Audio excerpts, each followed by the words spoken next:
सर्वसामान्यांचा बुलंद आवाज तेजस्वी न्यूज मराठी. तेजस्वी न्यूज मराठी मध्ये आपले स्वागत.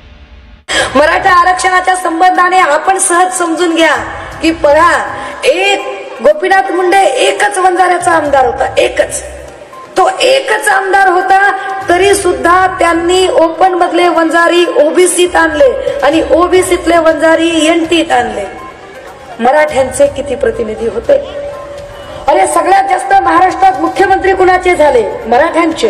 उपमुख्यमंत्री मराठ्यांचे, आमदार मराठ्यांचे, खासदार मराठ्यांचे, साखर कारखाने कुणाचे? मराठ्यांचे. दूध डेअरी कुणाची? मराठ्यांची. ऑइल मिल कुणाची? मराठ्यांची. पेपर मिल कुणाची? मराठ्यांची. बागायत समिती कुणाच्या? मराठ्यांच्या. शाळा कॉलेजेस कुणाचे? मराठ्यांचे. जिल्हा परिषदा कुणाच्या ताब्यात? मराठ्यांच्या. पंचायत समित्या कुणाच्या ताब्यात? मराठ्यांच्या. ग्रामपंचायती कुणाच्या ताब्यात? मराठ्यांच्या. महापालिका कुणाच्या ताब्यात? मराठ्यांच्या. मग आरक्षण कुणाला मागताय? का नाटक चाललंय आरक्षणाचं?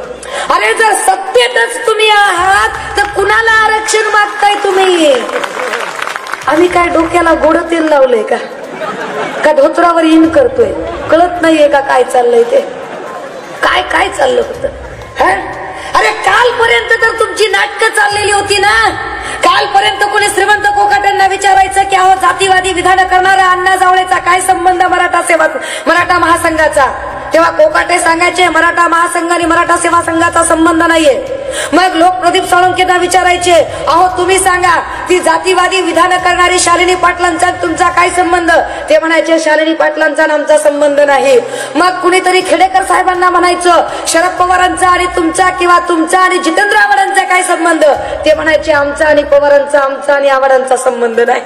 दादा तुमचं नाव पवार आहे पण तुम्ही त्यातले पवार नाहीत. आता हे सगळं चालू असताना जे म्हणत होते आमचा कुणाचा संबंध नाही, तेच कोकाटे, तेच सोळंके, तेच पवार, तेच खेडेकर, तोच जावळे, तीच शालिनी पाटील औरंगाबादला आरक्षण मेळाव्याला एका स्टेजवर आलेच कसे काय?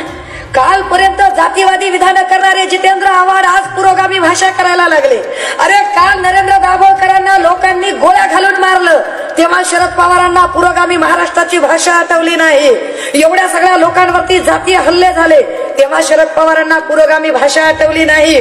अरे माणसांच्या खांडोळ्या केल्या, कत्तली केल्या, संडासच्या चेंबर मध्ये माणसं कोंबून मारली, खैरलांजीला अगदी विटंबना करून मारली, जवखेडा खरड्यामध्ये माणसं कशा पद्धतीनं मारली तेव्हा शरद पवारांना पुरोगामी महाराष्ट्राची भाषा आठवली नाही.